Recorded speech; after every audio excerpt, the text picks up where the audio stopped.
Hello, Dr. Harris. Good morning. Good morning. So thank you so much for agreeing to be part of the Early Intervention Summit. And I'm going to read out your profile for the benefit of all the participants to know your background and qualifications. Dr. Jim Harris is Associate Director at the West Virginia Autism Training Center at Marshall University. Jim's focus at the West Virginia Autism Training Center is the improvement and expansion of services ranging from in-home programs to national partnerships. Jim has presented at a variety of conferences from the local to the international levels on such topics as behavioral intervention, parenting, positive behavior supports, trauma-informed care, organizational change, and many more. He has worked with children and families throughout his career as an early interventionist, a parent educator, educational consultant, and behavioral health therapist. He has worked with a variety of public and private entities, including the Fred Rogers Company, United States Department of Education, the United States Department of Justice, and many more. For more information about West Virginia Autism Training Center, you can visit www.marshall.edu/atc/. So over to you, Jim. We are eager to listen to your presentation. Thank you. My pleasure. We'll go to screen share and we'll be ready to go. All right. Wow. What an opportunity. It really is humbling to be a part of India's first online early intervention summit. Can't tell you how grateful I am for the opportunity and speaking for the Autism Training Center at Marshall. What a partnership. The fact that to partner with Kidsens Connect was an absolutely fantastic opportunity for a few of our staff to be a part of this conference. So for the sake of time, I'm going to jump in because I think this is a topic that I'm really excited to talk about because it's one that I think we don't talk about enough when thinking about how to support caregivers. Now, the good thing about this conversation is whether you're a professional that supports caregivers, whether those be teachers, parents, grandparents, family members, foster parents, folks like that, anybody that cares for children, I'm going to put under the caregiver umbrella. No matter if you support those folks or you are one of those folks, I think the content of what we're going to talk about today is relevant. And I think it's one of those things that we don't take a step back to talk about enough. So, the topic being developing resilience in caregivers, first things first. And the first thing that I would like to kind of talk about is, so why study resilience? Simon Sinek's book, Start With Why, has been an influential book on my thinking. And because it really talks about how sometimes in the effort of solving problems, we go to how and what, commonly what too quickly. And, when I was talking about what would be a good topic to be a part of the summit, what I thought about was, too often we go right to strategies. Too often we're going right to do this, do that. And I'll talk more about that as we move on. But we need to take a step back and figure out what the why is behind what we do. Now, to make this relevant for me personally, why did I start studying resilience? Well, my clinical training, I have a bachelor's in social work, a master's in social work, and a doctorate in education. And one of the things, and this isn't to speak negatively of my education, but one of the things that I learned most about in my education, and this is a function of time and sequence, but is I knew a lot about disease. I knew a lot about disorder. I knew a lot about risk factors. I knew a lot about trauma. So I had a lot of information about what would go wrong, what could go wrong, disease and disorder kind of things. If someone has this number of these symptoms, they get this diagnosis. Or if someone grew up in, and this is one of the things I'll talk about even in this area, they have these risk factors. And also, just to give you a little bit of sense of where I'm from what's called the Appalachian region in the eastern United States. And one of the things about the Appalachian region is we're known, unfortunately, one of the reputations of our region is a very high poverty, high addiction, high medical issues, kind of a left behind type region of the country, not as developed. A lot of issues with infrastructure, digital infrastructure, basic utility infrastructure like water, electric, things like that that aren't up to speed with what you would think in the eastern U.S. So one of the things I also learned in my classes was about all these things in the area that I continue to live and work that work against us to be effective, that work against us. And so I think there was this drive in me trying to figure out, like, gosh, I know all these things that are wrong or bad or work against people. And I understand these concepts like Martin Seligman coined the term years ago, learned helplessness. And learned helplessness, the way he basically uncovered it, without boring you with all the way that it kind of came about, but what he kind of showed through animal experiments and adult and human experiments is that if you stress an animal or a human consistently and don't allow them to escape the stress, you can facilitate a psychological and physiological state of learned helplessness, which basically, the way I summarize it, is when the animal or human starts to believe that their behavior doesn't matter anymore. So it's almost like psychologically quitting without the conscious choice of, I'm no longer going to try, always being the case. I want to be careful about that, because sometimes we say like people quit and it seems like this conscious choice that they've made, when actually it's a result of their experience to that point. So for me, I was in this place, even as a professional, I was like, wow, I know all these things that go wrong and I know all these things that happen to people, but I don't know about resilience. I don't know about what makes people who comes from an area like I come from, what makes those people successful, or what makes how do people who are depressed get better? How do people who have anxiety get better? How do people, and right now, back then, ACEs wasn't even as much of a conversation. Adverse childhood experiences now being one of the kind of a central theme around trauma. We talked about trauma earlier in my clinical training, and I didn't even have a lot of information about what would help someone develop or recover or reintegrate after experiencing trauma at a point in their life. So that was a real push for me. And one of the things that when I was thinking about what we talk about today, I thought, you know what, we need to talk about not just strategies for kids with challenging behaviors, which I talk about that stuff a lot. And I think that's a very valuable topic, but how do we facilitate a resilience in the people that we support and in ourselves that makes us more likely to apply strategies, and with the underpinning of a sense of hope that what we're going to try will change our circumstances. So just to real quick, to kind of make sure we're all functioning from the same lens when we come talk about resilience, the APA, the American Psychological Association, they define resilience as a process of adapting well in the face of adversity, trauma, tragedy, significant sources of stress. You know, and we look at different things, and I won't read it word for word for you, like financial stress, workplace stress.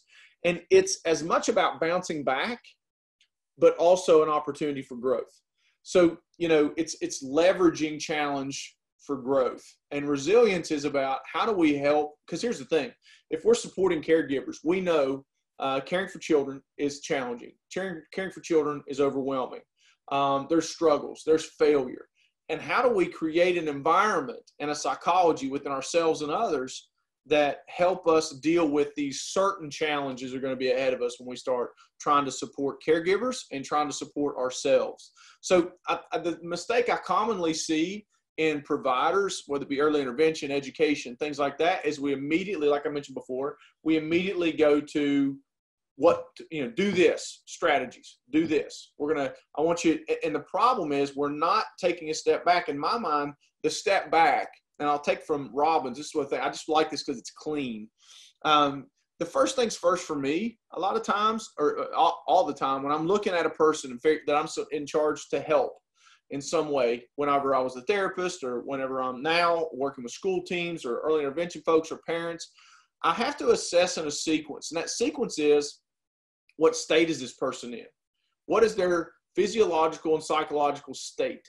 Okay, that's where I got to start, and I'll unpack that more in just a second. Second is, what's the story this person's telling themselves about this scenario or situation? And again, we'll unpack that more in just a minute. But what's the story the person's telling themselves about the potential outcomes of this situation? If they're a parent and their child's been diagnosed with autism, so to speak, what is the story they're telling themselves about that? And then strategies. We do get to strategies, but the strategies will be based upon getting people, as best we can, in a better state with a better story, which makes the strategies more likely to be applied and be effective. Let me give you a quick example. Well, let me wait. I'll hold, because I don't want to steal the thunder of quite that. So I'll back off just a second. State. What am I talking about when I talk about state? Probably the most important thing to discuss when we start talking about state is stressed and traumatized brains function differently. So in regards to a caregiver, what I mean by that is we need to assess where a caregiver is in their physiological and psychological functioning, because if I have a caregiver in a survival state who's dealing with things like unemployment, who's dealing with things like medical issues or care of an elderly parent or whatever it might be, that factors into how I will support that caregiver and the sequence. So I'm not immediately going to walk in and say, all right, we're going to sit down and make a picture schedule with your child with autism. I'm going to spend more time processing. I'm going to spend more time connecting. And I'll show you what I mean by that, because the stress response, this is my best when I teach at the university and a variety of other places about the stress response. This image to me is the best way to teach what the stress response is for. When I see this picture, I think, who took this picture? Like, clearly not a good friend who's hiding behind a bush taking a picture of his buddy as his buddy tries not to get attacked by a black bear. But the stress response is about here and now. The stress response, your body at any point in time only has 100% energy. And I'll just apologize because I'm going to talk with my hands the whole time because that's just the way I talk. But we only have 100% energy. And at any time, what your body and brain's trying to decide is how much of your energy goes to right here, right now, and how much of your energy can it use to prepare for the future. So let me contrast those two things for you. Right here, right now is going to be like in this example right here. I would argue that 90+% of his physiology and psychology is focused on right here, right now. Because for him, the future may be irrelevant, jokingly but seriously at the same time. Now, the other side, let's think of another state you might be in, sleep. When you sleep, the majority of your physiology and psychology is functioning on preparing for the future, because it's repair, immune functioning, digestion, all these types of things. So when you have a parent who is in the stress response, this is the main point I want to make, you have a person who is in a here and now state. So if you are talking to a parent who has a 5-year-old kid and they are in a high stress circumstance because of multiple factors that might be adding to, and if you're talking about 20 years from now, they're not going to listen. I would argue that they're less likely to listen because you're not meeting them in the reality of their physiology and psychology.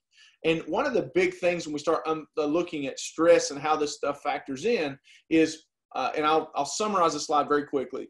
If you want to research more on stress, the best researcher I've ever read is Robert Sapolsky on stress. He's out of Stanford. He's got a book called Why Zebras Don't Have Ulcers. He's got nice stuff on YouTube. A fantastic international researcher, done a lot of primate research and also human research on the effects of stress on human functioning, and also a lot of the things that he'll study as well is just biology of behavior. He's got a great book called Behave out as well. And so, but then we look into what makes stress the most stressful. Now, that bottom part, you'll see I put arousal physiological response perceived as aversive. Now, this is negative stress.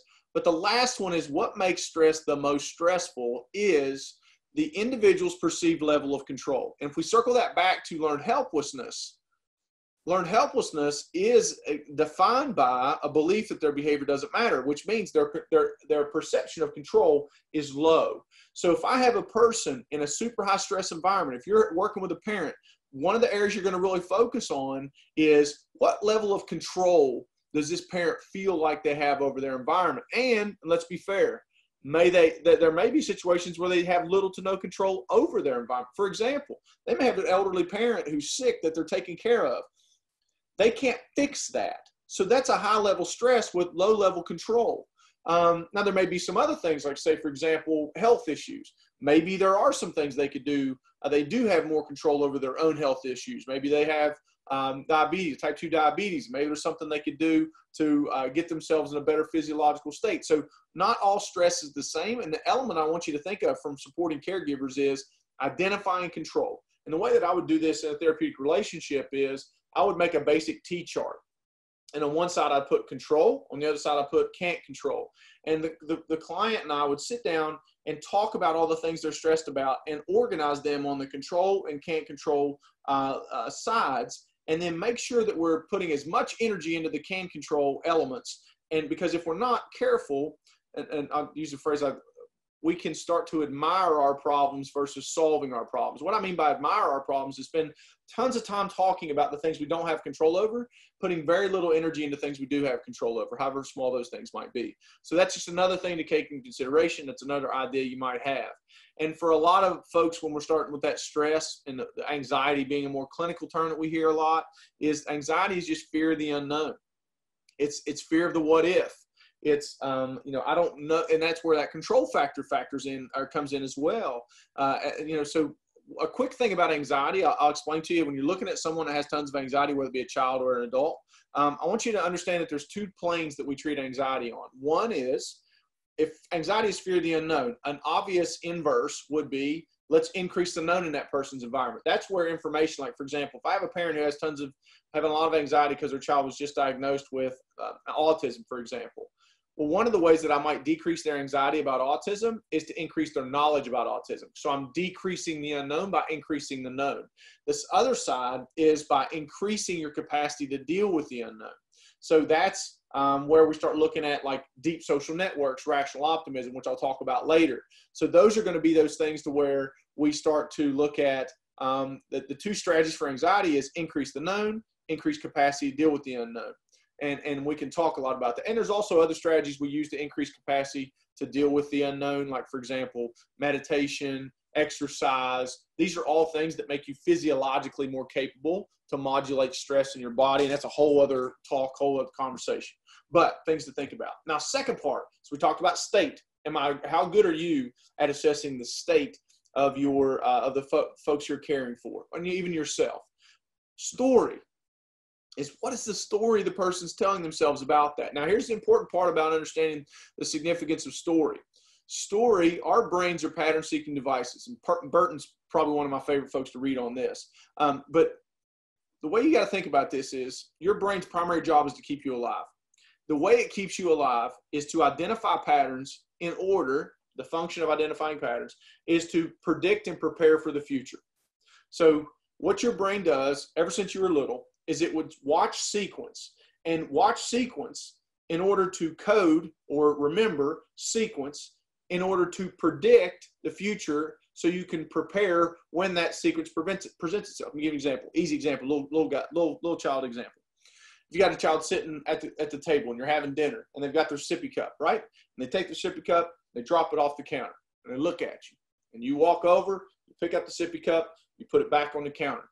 The child, if they're worth their salt, they go back, they go and sit down, they get the cup back, you go back and you sit down, you get another bite of food. The child takes the sippy cup, drops off the counter again, looks at you again. You come back over, you pick the sippy cup up, put it back on the counter. What is that? It's pattern testing. It's research. They're doing research on what happens when these variables occur. A plus B equals C. So once they can put that to rest, once that experiment has a conclusion, now they don't have to worry about the theory of the falling sippy cup. They just understand the sequence now, so they can know when their sippy cup falls what's going to happen next. And that is as basic as that, all the way to as complicated as physics. What's physics? Physics is studying patterns to identify, it's studying sequence to identify patterns, to understand a phenomenon, to predict the future and prepare for it, or understand how to manipulate phenomenon in some way. An academic journal is simply a report on people studying patterns and their conclusions on whether they came to a conclusion about the relevance or the consistency of those patterns. So now here's the challenging part about the human brain. The human brain, even when we can't find patterns, we will give ourselves a story in order to be satisfied that we understand, if that makes sense. So we will finish stories even if we don't have all the information in an effort to make ourselves feel better. And our brain actually gives us dopamine when we finish. So what can happen psychologically is we can finish the stories in our head, even if they're not right. We just like that we have a story. So I want you to think about that and your role in supporting caregivers. What is the story that a parent you're supporting or a caregiver you're supporting tells themselves about disability? You know, gosh, you know, I've worked with a lot of parents, and one of the main things you'll run into is they immediately start thinking of, oh my gosh, what's going to happen? My child has a, you know, a developmental delay or a physical delay or an intellectual delay, whatever that might be. And they automatically think of all the things that are probably going to, sometimes we bend towards the negative. Oftentimes human brains bend towards the negative because we want to prepare for that. You know, we are a survival, we survive first and then we thrive. So looking at, if you're supporting a caregiver, how are you going to help them develop a more accurate story based on their child's diagnosis? And how are you going to help them use that story in a way that will give them a sense of control, going back to state to deal with anxiety? Because remember what we said, fear of the unknown creates anxiety. So part of our role as in supporting caregivers is to give information on things like disability, autism. Another thing, and I'll mention this one, this is a word that, you know, one of the things I talk to a lot of folks about, even just, let's say there's no diagnosis, but a caregiver just looks at their child and says, he's lazy. And then they start thinking, well, he's lazy, so he's never going to get a job, and he's never going to make money, and he's going to live in our house for the rest of his life and be on, you know, all these kind of, you know, unpacking what does actually lazy mean? Or maybe what we might have is a kid who is anxious and is intimidated to try things. Maybe he's not lazy, maybe he's nervous. Or maybe he's a kid that we've got to find something that he needs to find interest in and focus that interest. Or maybe he's a kid who has low frustration tolerance. So when he tries something and it gets hard, he quits. Why? Because we can't, and you can see where if I can take that lazy and kind of pull that apart and make it more operational, I'm going to have a better chance because I've given them a better story.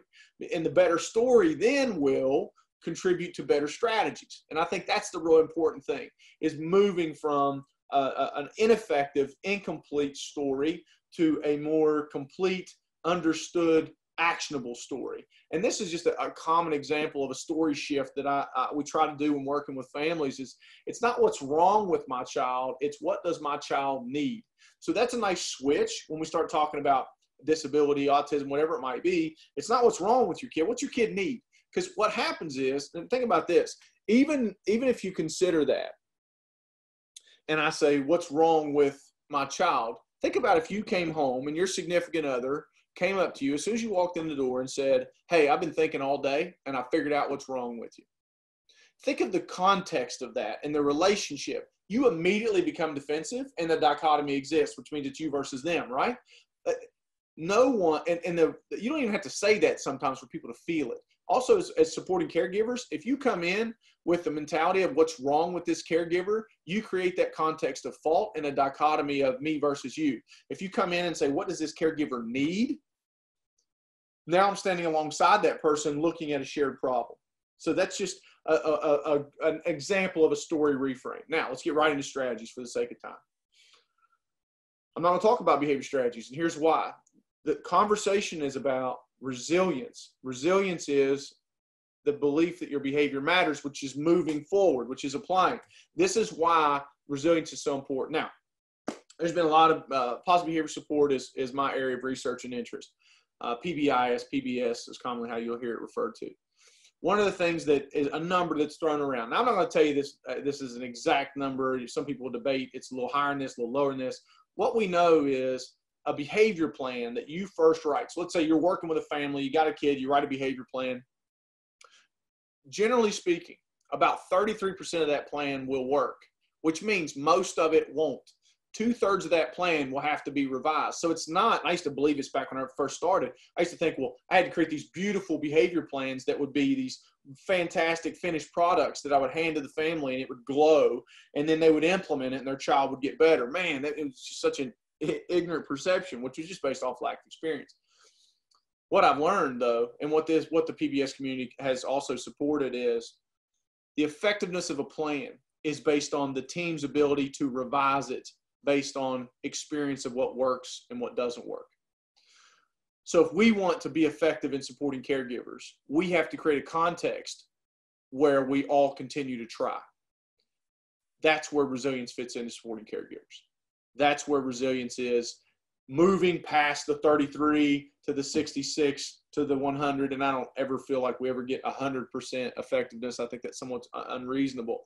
So what are two things, if I had to give you two things that I think you can do or that are essential in giving and in creating in a caregiver's life, in their psychology, in their context, that will make them more likely to continue to try with you in applying strategies. And these two things are deep social networks and increased optimism. So what is deep social networks? The best way I explain deep social networks is, let's think about a big tree. At Marshall's campus, we have these gigantic oak trees that have been there for a really, really long time. They're gorgeous.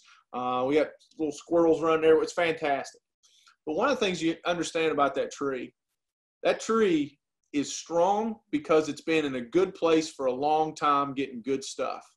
Those trees have been there for decades, some of them for over 100 years and more. You know, so they've been there for that long, and they have these deep roots. So when a storm comes through, those trees are fine. And the reason why they're fine is they've got deep roots. So when we talk about what do deep social networks do for people, and what are examples of deep social networks? Family systems, spiritual groups, peer groups, all these groups that we've been with for a while that give us a deep social network, which gives us a deep root system, which means when environmental influence or environmental struggles come our way, if you got deep social networks, you're stronger. Now, let's think about this. Let's say you're working with a caregiver who hasn't had a good family support, doesn't have a spiritual support network, a social support network, whatever it might be. Well, they've been pulled and planted and pulled and planted and pulled and planted. They're maybe, let's say they're away from their original family or traveled in from another country and their support network's cut off or whatever it might be. They're going to struggle with even basic environmental factors because they don't have the deep social network. So what do you want to do? First thing, I want to surround these people, right? One of the things we do at the Autism Training Center, building parent cohorts. We get groups of parents together who have recently diagnosed children with autism, and some of them have a longer diagnosis. And then we work with them to build those social networks because those are the things that increase their resilience. And the reason, and this is one of the best examples, and I'll speak about this quickly, this picture to me is one of the most important pictures in human development. Here's why. If you ask yourself why that child is walking, the answer is to get to his mother. Now think about this. If you had children of your own, you remember them kind of cruising on the furniture, right?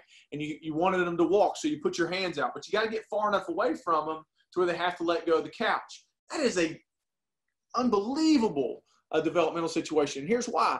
Because they have to let go of something that's certain and something that works and something that's safe in order to come to you.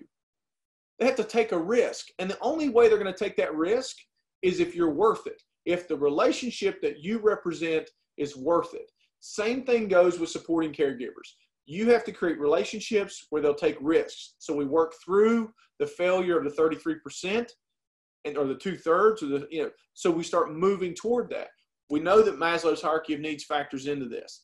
I'll summarize, and if you don't know Maslow, you got to read that first, but I'll summarize ideal relationships follow these two levels. And I've just simplified Maslow's hierarchy of needs, and just because I'm a simple-minded guy. If you want to have strong relationships in your life, you make people feel safe and you make people feel like they matter. If you want to support caregivers properly, you make them feel safe, which means you're predictable, consistent, and caring. You make them feel like they matter, which you value the input that they contribute. You don't talk at people, you work with people. That's how we create, and this is also true in your marriage, in your work with your children, whoever you're with. You want that relationship. If you think about a relationship you really value, it's somebody that makes you feel safe because they're predictable, consistent, and caring, and they make you feel like you matter because you add value to them and they add value to you. So we start looking at, and John Gottman out of the University of Washington is a fantastic researcher on the topic of relationships and positive sentiment. And this is just something to think about. And what Gottman talks about is this idea of how do we get our relationships into what he calls positive sentiment override, which is where there's enough investment in the relationship that the relationship is very strong and resilient. And what he's shown in his research, especially with marital couples, is that 5-to-1 ratio. It takes 5 positives for every 1 negative interaction. And these relationships that struggle more, they have more negative toward positive. And I'm not, you don't have to sit and count these things. Although I have done that with schools, and I've done that with families where I just do a basic T-chart, and I do DC, direction correction, on one side of the T-chart and a plus sign on the other side of the T-chart. And then in interactions, I'll just quantify how much direction and correction communication and how much positive communication, just to give people a sense of the ratio that they have. I would also encourage you as a caregiver to think about that, or working with caregivers, when you enter into a person's home, or you're at a school working with children, or working with parents. How much time are you spending with positive interaction versus direction correction? Because we don't really enjoy the finger wagging element of things. So what's next? What's last? We're flying here, and I love it. The rational optimist. This probably is one of the most important things I've learned over the last 5 years. And here's why. Because optimism in my mind was seen as naive, or lacking understanding of context. But when Sean Acor, who is the first person I ever heard talk about rational optimism, started talking about rational optimism, he reframed optimism for me. Now, see, a lot of people would think of optimism, and the common phrase is, do you see the glass as half empty, half full? And what Acor introduced, and what I love, is rational optimism is not about half empty, half full. That's an observation. Rational optimism is about, where do I get more water? Rational optimism is about effort equals outcome. It is the counter to learned helplessness. Learned helplessness is my behavior doesn't matter. Rational optimism is, I rationally understand my behavior matters. It's not that I think I'm magic, and if I wave my fingers, my parents' chronic illness is going to go. No. It's finding the spots of effectiveness. That's one of your main challenges in supporting caregivers, helping them find those points of effectiveness. And I don't know how many of you have ever heard of the movie Dumb and Dumber, and I just love this because it's just a common phrase.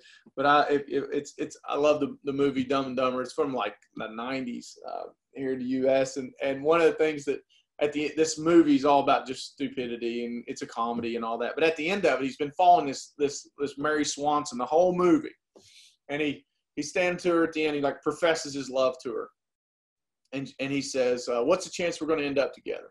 And Mary Swanson, who's the love interest in the movie, says, he asks her, and he goes, like 1 in 100, and she looks at him and she says, more like 1 in a million. And he looks back at her and he says, so you're telling me there's a chance. Now, I just call that Lloyd's theory because I would rather I got to find people that sense of effectiveness. I've got to find that. Now, one mistake that people make that I do think is important, it's not about inspiration. It's not about telling people, you can do it. It's so inspiring, those kinds of things. Here's the problem you can run into if you're not careful. If you try to inspire or motivate before you skill develop, you can actually overwhelm people or frustrate people. Let me give you an example. If you give me a math problem and you tell me you're going to give me $100 to finish that math problem, but give me no instructional support, I will want to finish the math problem, but I don't have the skill to do so. But then let's say you say, well, I'm going to give you $200 to do this math problem. I'll still want to do the math problem. I don't have a motivational problem. I want the $200. I still don't have the skill. So what happens is, as you increase incentives without a skill gain or a skill capability, what you do is increase the energy. And we know that the laws of physics is you can't create or destroy energy. It only transfers forms. So now that frustration or that excitement turns into shame and frustration and disappointment. And that's such an important thing to understand. If you have a parent that you're working with and all you're trying to do is motivate them, but you're not doing skill development at the same time, they will want to disengage from the relationship with you because it just reminds them of not being effective. So when we're talking about what is the relevance in resilience, in supporting caregivers, the relevance of resilience is we know that most of what we're going to do in the beginning we know that helping kids is a struggle. We know that complex problems need complex solutions.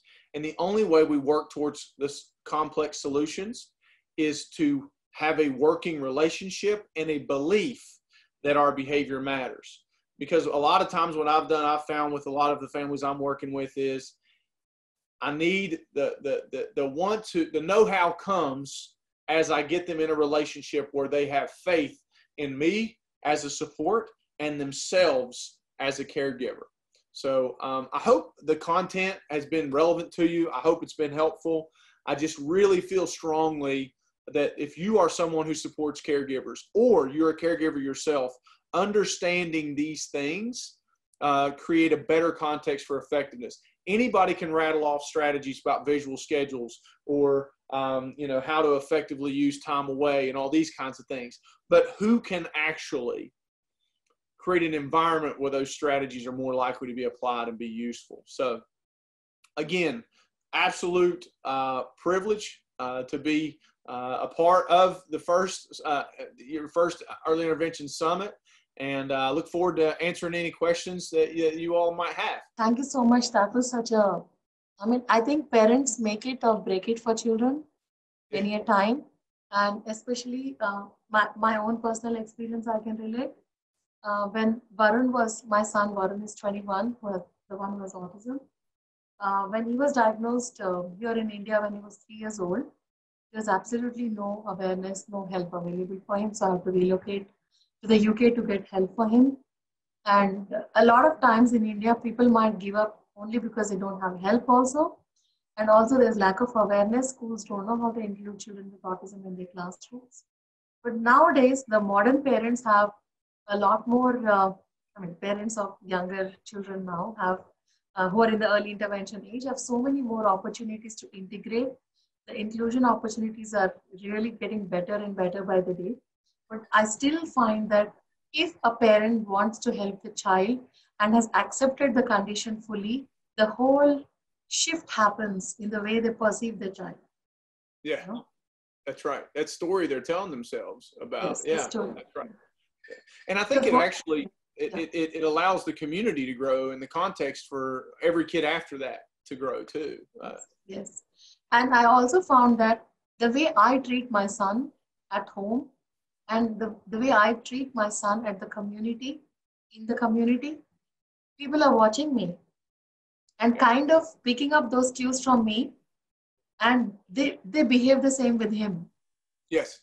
If I respect him, if I treat him with dignity, and if I ask him for his opinion, that's when people are doing the same. Otherwise, I don't care what he thinks. If I don't care what he thinks, if I don't respect him, they're going to copy my behavior because they don't know what to do with a person with autism, how to talk to a person with autism. Right. Everything that we do doesn't it affect the way people behave?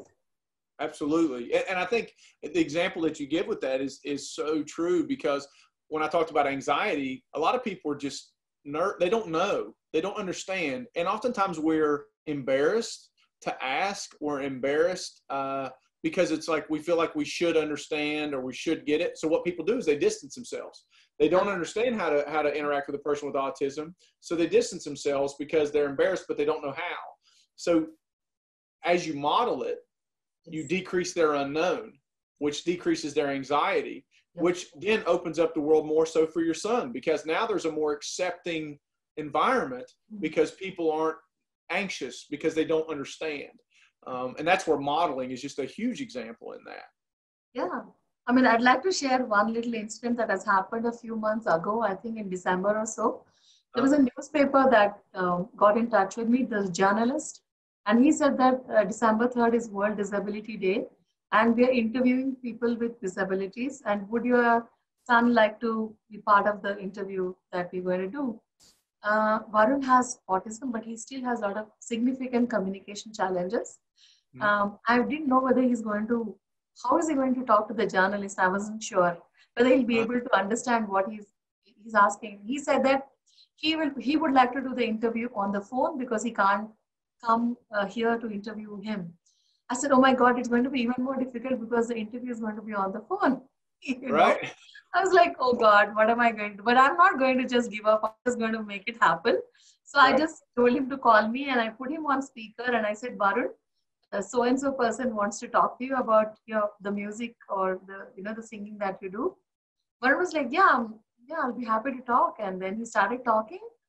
I was so surprised by the answers that Varun gave the journalist, and when he was giving absolutely perfect answers. They were short, but he understood the question. He gave the answers. I was blown away. Wow. You What an know? opportunity. Yeah. But somewhere my story or my belief about Varun was interfering with my judgment whether I should even allow this to happen. Right. But I asked him, I said, do you want to do the interview? He said, yes. That's awesome. Yeah. I'm glad you said their story, because don't you think as we're supporting people, like, I don't think we ask people about their story enough. I don't think we ask people about what were you telling yourself in your head, because the story sometimes in a specific incident will be, what if it doesn't work out? And what if, and a lot of times when I work with parents, as I'll say, what's the worst thing that's going to happen? Let's just go there first, because I know that's what our brain's doing. And they go, well, maybe the interview goes terrible and the guy can't use the article, but is there harm? No, there's no harm. All right, let's do it. No harm. Well, I told him that, I'm going to put Varun on speaker, ask him the questions. Whatever answers he gives you. That's what I can do. I can enable this interview to happen, but the rest is not in my hands. He was cool. He was a young guy. He said, I'm cool with it. Let's go with it. So I just went with it.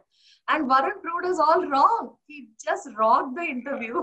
I was like blown away, He revised your story. He revised the story even that you know him better than anybody in the world. Yeah. And so, he revised your story of what he's even capable of doing. And I think a lot of times, and if you look at the historical, the history of autism, it's really been a story of revising the story of capability. I really think that's what it's been, is, the broadening of the diagnosis itself. The fact that we have people, I think when you started having folks who were low verbal ability but high intellectual ability, man, that blew everybody's mind. Like, oh my gosh, there's brilliance in folks that we originally dismissed. And I think for a lot of disability in general, I think what you're running into is it's a story that continues to revise itself about capability. And I think every human deserves the opportunity to contribute to society at whatever level they're capable of contributing, because I think we're designed to add value. I think that's a human drive, and when we don't have the opportunity to add value, there's consequences, physiological and psychological consequences. And I think that's so true for our young people and adults that people dismiss in society. And also, I think every young person needs a purpose, needs something to look forward to when they wake up in the morning. So when parents don't think that they're capable enough, they won't even look for opportunities to engage them meaningfully. It's not just keeping them at home, looking after their well-being, feeding them, and, just like having a pet at home, more like, a lot of parents treat children with special needs like having an expensive pet at home who spoil them, pamper them, get them whatever they want, keep them happy. Especially in India, where we have these helpers available to help them throughout the day, they become so dependent on helpers. So we really don't ever know the potential of the person with special needs. They can do so much more than just being at home. I think they should all be given opportunities to go out, find their purpose, get a job, live a fully contributing life to the best of their ability. That's right. What do you think? How does it work in the US for you? Well, we run into that.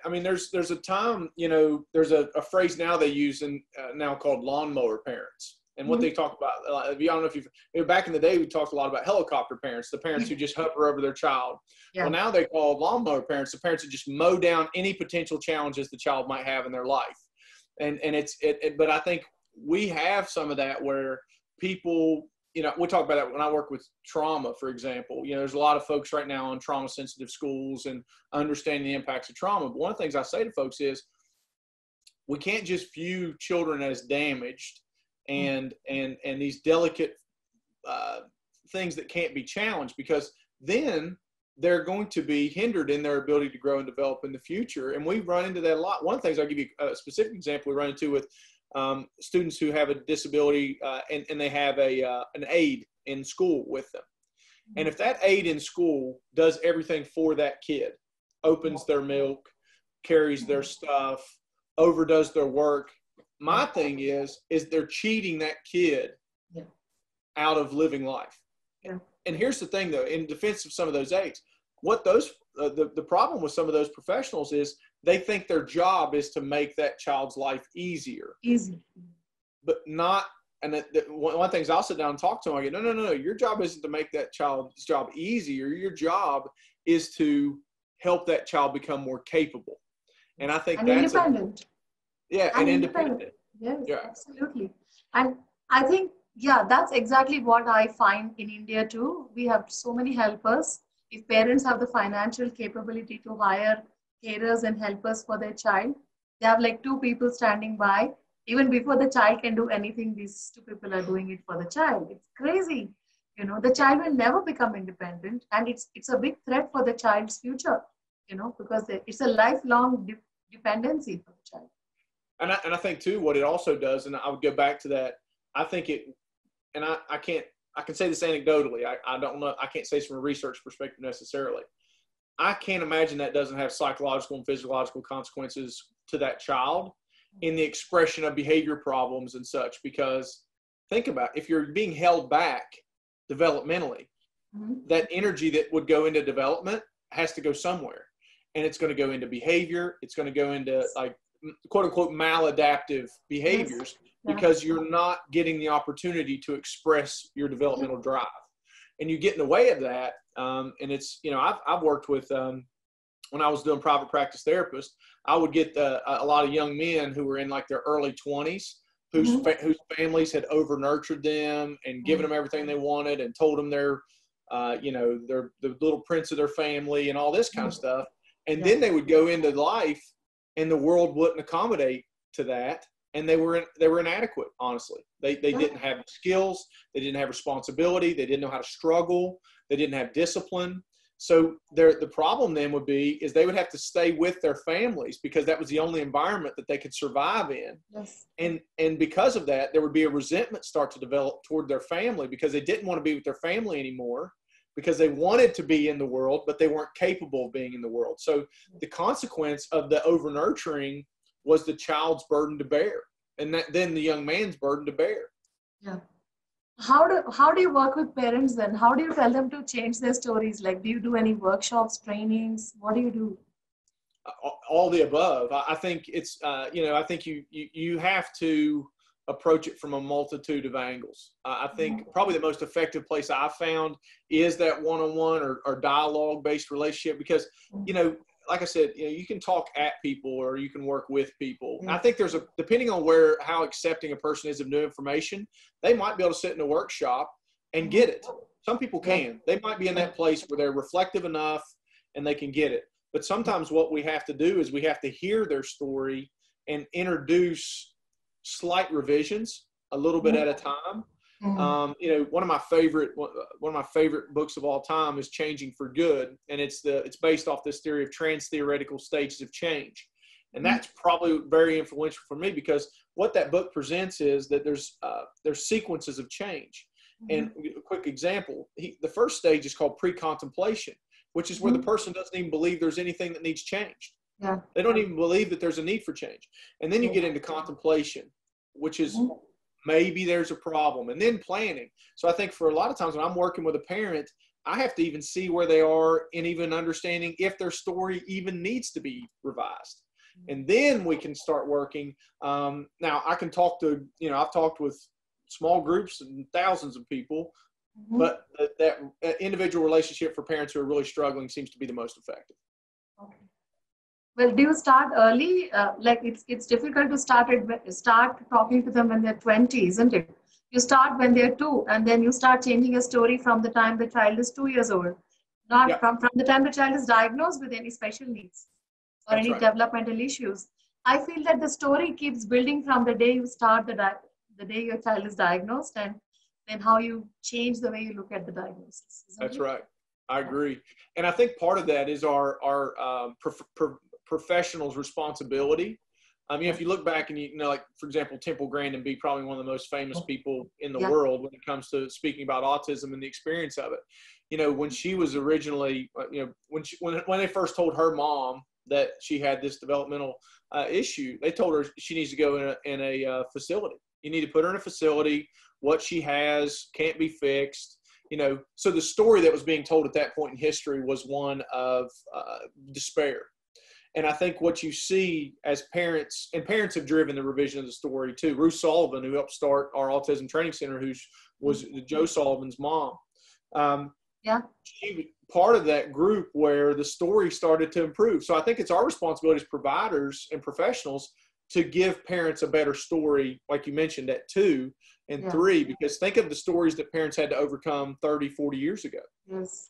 Yeah, I mean, I had to build my own story because the stories that I heard from professionals that time, about 20 years ago in India, was the story of like, there's nothing that can be done. It's autism. There's only that much. You know, your child probably won't be able to go to college or do anything really. Anything that he won't probably be successful in anything. You just have to make do with whatever he can learn, basically like bathing, brushing his teeth and stuff like that. I was like, I was not ready to, I mean, I remember coming home, tearing the diagnosis, the documentation that I received, threw it in the bin.